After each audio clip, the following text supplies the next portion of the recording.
Hello students, good morning. Sixth class में हमने जो अपना चैप्टर चला रखा हमने टेंस का, कल हमने जो प्रेजेंट कॉन्टिन्यूस टेंस है इसके अफर्मेटिव सेंटेंस के बारे में अध्ययन किया। कल हमने पढ़ा कि जो प्रेजेंट कॉन्टिन्यूस टेंस है इस टेंस में तीन helping verbs is am are आती हैं। वर्ब की फर्स्ट फॉर्म के साथ आईएनजी लगता है। अफर्मेटिव सेंटेंस कल हमने बनाने सीखे थे। आज हम इस टेंस के जो नेगेटिव और इंटेरोगेटिव सेंटेंस हैं इनके बारे में पढ़ेंगे कि किस प्रकार से इस टेंस में हम नेगेटिव और इंटेरोगेटिव सेंटेंस बनाएंगे। तो देखिए, नेगेटिव सेंटेंस देखिए, नेगेटिव सेंटेंस यानी कि नकारात्मक वाक्य। नकारात्मक वाक्य हमने प्रेजेंट इंडेफिनिट टेंस में पढ़े थे कि इनका ये जो नेगेटिव सेंटेंस होते हैं इनमें कार्य के नहीं होने का बोध होता है और हेल्पिंग वर्ब्स के बाद में नोट लगाया जाता है। जैसे देखिए, नेगेटिव वाक्यों में नोट को इज आर एम तथा मुख्य क्रिया के आईएनजी रूप यानी कि जो हमारी वर्ब होती है उसका जो फर्स्ट फॉर्म का जो रूप है उसमें आईएनजी के बीच में रखते हैं। यानी कि जब हम नेगेटिव सेंटेंस बनाएंगे तो जो हमारी हेल्पिंग वर्ब है इज आर एम, उनके साथ हमें क्या लगाना है, नोट लगाना है।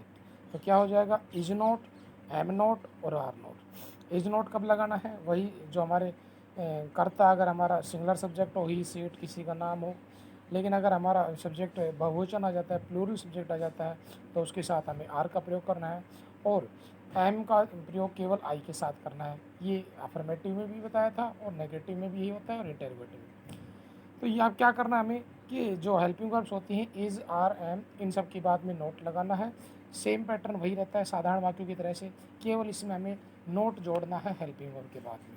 यानी कि इज नोट हो जाएगा, एम नोट हो जाएगा और आर नोट हो जाएगा। एग्जाम्पल देखिए, he is not reading a book. He मानी वह है, इज़ नॉट। अब हमने देखा इज़ हेल्पिंग वर्ब है, उसके बाद नोट लगाना है। वर्ब की फर्स्ट फॉर्म होगी रीड, उसमें आईएनजी लगाना है। ए बुक हमारा ऑब्जेक्ट होगा। चेंज कहाँ हुआ, केवल चेंज एक जगह हुआ है कि हमारी जो ये हेल्पिंग वर्ब है उसके बाद हमें केवल नोट लगाना है।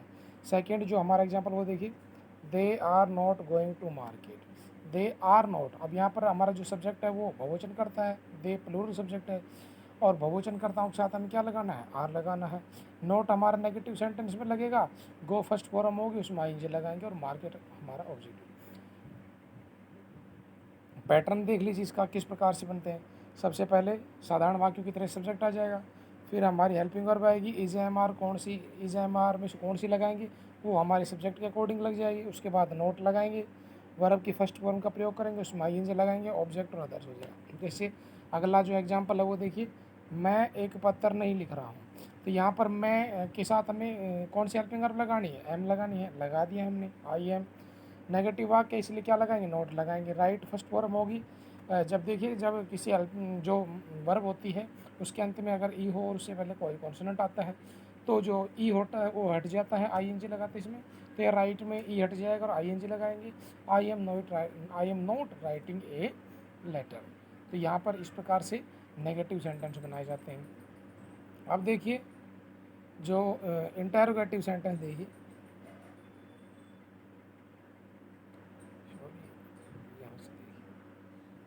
अब है इंटेरोगेटिव सेंटेंस यानी कि प्रश्नवाचक वाक्य। तो देखिए जो प्रश्नवाचक वाक्य होते हैं, इंटेरोगेटिव वाक्य होते हैं, उनमें हमने आपको पिछले टेंस में बताया था कि प्रश्नवाचक वाक्य दो तरीके से बनते हैं। एक तो होते हैं हेल्पिंग वर्ब से प्रारंभ होने वाले जिनका हिंदी ट्रांसलेशन क्या से प्रारंभ होता है। दूसरे होते हैं WH वाले क्वेश्चन, उनमें क्या होता है जो प्रश्न होता है वो वाक्य के बीच में पूछा जाता है। तो जो प्रश्नवाचक वाक्य होते हैं उनमें हमें दो पैटर्न बताए मैंने आपको। तो यहाँ पर केवल मैंने आपको पहला पैटर्न बताया, दूसरा मैं आपको प्रैक्टिकली बता रहा हूँ कि जो हमारी हेल्पिंग वर्ब है is am are no sorry is am are को सब्जेक्ट यानी कर्ता के पहले रखते हैं। क्या करते हैं, हमने पिछले टेंस में जो प्रेजेंट इंडेफिनिट टेंस था उसमें भी इंटरोगेटिव सेंटेंस बनाए थे, उसमें देखा था कि जो हेल्पिंग वर्ब डू डज थी उनको वाक्य के प्रारंभ में रखते थे यानी कर्ता के पहले रखते हैं। इसी प्रकार इसमें भी यही हो जाएगा कि इज़ एम आर ये कर्ता के अकॉर्डिंग लगती हैं और वाक्य के प्रारंभ में रखेंगे। क्योंकि अगर हमारा सेंटेंस क्या से प्रारंभ हुआ है, तो जैसे कि यहाँ पर ये एग्जांपल देखिए, आर दे मेकिंग टॉयज। अब यहाँ पर आर हेल्पिंग वर्ब से प्रारंभ हुआ सेंटेंस, तो जाहिर सी बात है कि इसका हिंदी ट्रांसलेशन क्या से प्रारंभ होगा, तो क्या वे खिलौने बना रहे हैं। मेक फर्स्ट फॉर्म होगी एम ए के ई, इसमें ई हट जाएगा, आई एन जी लगेगा। आर दे मेकिंग टॉयज और अंत में क्वेश्चन मार्क लगाना है। दूसरा एग्जाम्पल देखिए, is he playing football, is he playing football. अब यहाँ पर जो ही है ये हमारा first third person singular subject है, इसलिए उसके साथ हेल्पिंग वर्ब लगा देंगे इज़। ही हमारा सब्जेक्ट हो गया, प्ले फर्स्ट फॉर्म होगी उसमें आई एन जी लगाएंगे, और फुटबॉल हमारा ऑब्जेक्ट होगा। तो यहाँ पर जो सेंटेंस हैं ये सभी हेल्पिंग वर्ब से प्रारंभ हुए। Are they making toys, is he playing football, are am I writing letters, am I writing letter. तो यहाँ पे जब हेल्पिंग वर्ब से सेंटेंस प्रारंभ होगा तो उसका हिंदी ट्रांसलेशन क्या से प्रारंभ होगा। लेकिन दूसरा पैटर्न क्या है कि अगर प्रश्न बीच में पूछ लिया जाता है, जैसे कि वह क्या कर रहा है, वह क्या कर रहा है, तो यहाँ पर जब क्या कर रहा है, क्या शब्द है ये हमारे सेंटेंस के बीच में पूछा गया कि वह से वाक्य प्रारंभ हुआ सब्जेक्ट से, वह क्या कर रहा है। तो क्या जो हमारा है ये प्रश्न हो गया डब्ल्यू एच क्वेश्चन। तो सबसे पहले हम डब्ल्यू एच क्वेश्चन के अंग्रेजी लिखेंगे व्हाट, क्या लिखेंगे व्हाट। उसके बाद ये जो सेम पैटर्न दे रखा है इज एम आर सब्जेक्ट, ये हमें लगाना है। केवल जो डब्ल्यू एच क्वेश्चन है उसको वाक्य के प्रारंभ में लिख देंगे। तो जो व्हाट इज क्यों लगा है, क्योंकि हमने वह हमारा सब्जेक्ट है, व्हाट इज ही डू हमारी फर्स्ट फॉर्म होगी और उसमें लगाएंगे आई जी।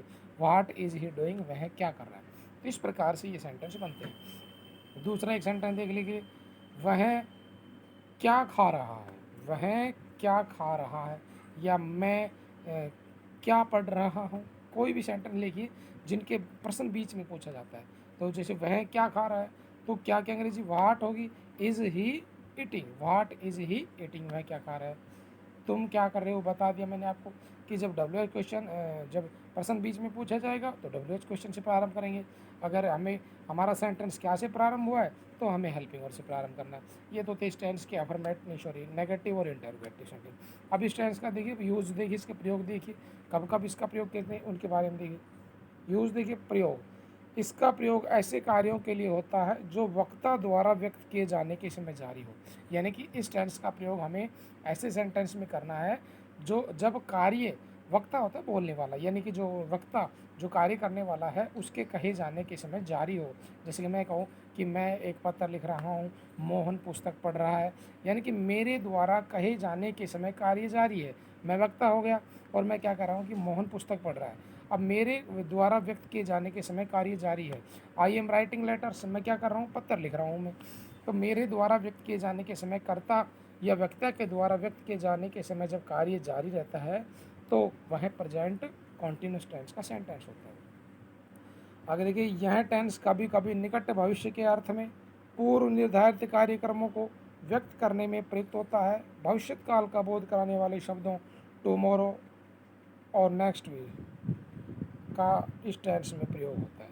यानी कि कभी कभी इस टेंस का प्रयोग है वो निकट भविष्य, यानी कि बहुत नज़दीक भविष्य के काल के किसी भी अर्थ में जो कार्य उन पूर्व निर्धारित कार्यक्रम है, और निकट भविष्य में यानी कि 1 2 4 दिन में होने वाला है, तो वहाँ पे जो भविष्य काल का बोध कराने वाले शब्द होते हैं, टुमारो है, नेक्स्ट वीक है, इनका भी इस टेंस में प्रयोग किया जाता है। जैसे कि Hari is coming here next week, तो यहाँ पर हरी इज़ कमिंग, यहाँ हरी आ रहा है, यहाँ की इज़ और फर्स्ट फॉर्म में आई एन जी कम में लग गया तो प्रेजेंट कॉन्टिन्यूस टेंस होगा।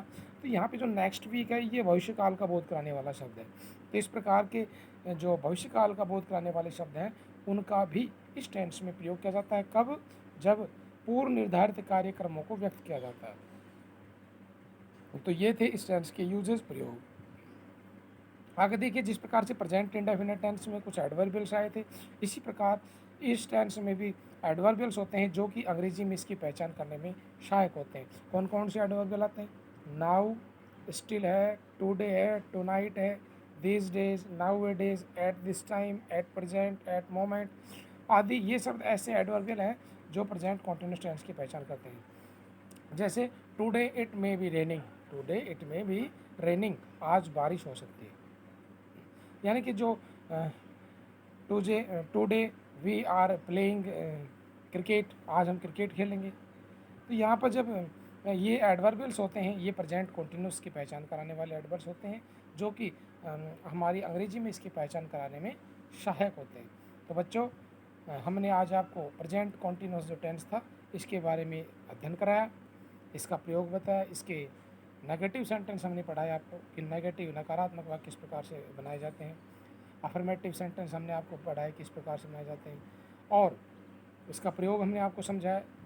ये जो एडवर्बियल है, नाउ है, स्टिल है, ये कभी भी जब सेंटेंस में आ जाते हैं तो वहाँ पे आपको समझ जाना चाहिए कि ये जो सेंटेंस है ये हमारा प्रेजेंट कंटिन्यूस टेंस का सेंटेंस है। तो बच्चों, ये जो मुख्य रूप से आपको जो एडवर्बियल्स दिए गए हैं इनको आप अच्छे तरीके से याद करेंगे, क्योंकि निकट भविष्य की कक्षाएं होती हैं उनमें ये आपके बहुत ही काम आएंगे। तो बच्चों, आज के लिए इतना ही काफ़ी। नेक्स्ट वीडियो में हम जो हमारा प्रेजेंट परफेक्ट टेंस है उसके बारे में अध्ययन करेंगे। आज के लिए इतना ही काफ़ी। थैंक्स।